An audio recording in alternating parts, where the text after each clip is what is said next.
Hello mga kananay! This is my vlog. Ako ang inyong kananay na nagsasabing another day, another vlog. So eto na nga mga kananay, dahil nga gabi na, magluluto na naman po tayo. Dahil nga wala kaming gas, kung napapansin nyo, iba yung kusinang pinaglulutuan ko dahil nasa kapitbahay ako nakiluto. Tama. Iyo nga ni. Nasa ibang bahay ako sa kapatid ng asawa ko. Ayan, nakiluto kami kasi naubusan kami ng gas. Guys, ang hirap talaga ng walang gas at wala rin akong panggatong dyan sa aking kusina sa labas.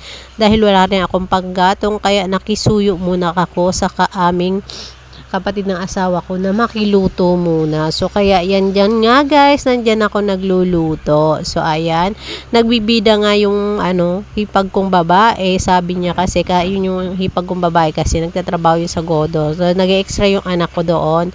Sabi daw nung isang customer, ay ang pogi pala ng anak mo pag walang face mask. Sabi niya talagang pinagmalaki. Talagang pogi yun lalo na pag walang face mask. Lagi lang nagpi-face mask kasi nahihiya. So, ayun na nga yan guys. O, nandiyan na nga ako dahil nga nagkikwento siya ng mga pangyayari sa kanilang trabaho habang nagluluto ako guys. So, ayun na nga guys. Nagigisa na nga ako dyan guys ng ating ulam. Tinola nga palang ating lulutuin dyan guys. So, ayun na nga guys. Nagisa ko na at inuna ko syempre yung paa ng manok dahil matigas yan guys. Kaya siya yung akong pinapalambot. So, ayan, nung kumulo na nga guys, nilagay ko na yung papaya para naman pag naluto na yung papaya, sakto, malambot na rin yung paa ng ating chicken feet.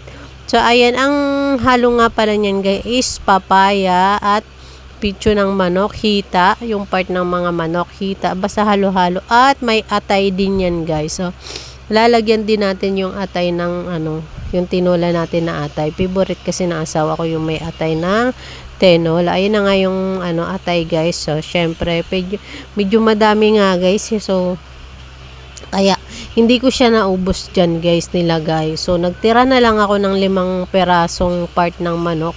Para nga, pamprito na lang. Para naman may tira at may maibaon yung mga bata pag pumasok na sa trabaho. So, ayun. So, malapit na nga yan maluto guys. So, tingnan nyo naman kumukulo na. Tinambugan ko na nga din yan ng sili.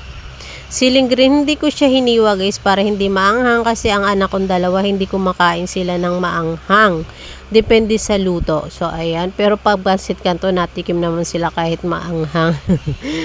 Dahil nakulo na guys at nalagyan ko na ng sili, kaya hanggang dito na lamang din ang aking video guys. At thank you sa panonood nyo at pakipalo naman ang aking video. Maraming salamat. Bye guys!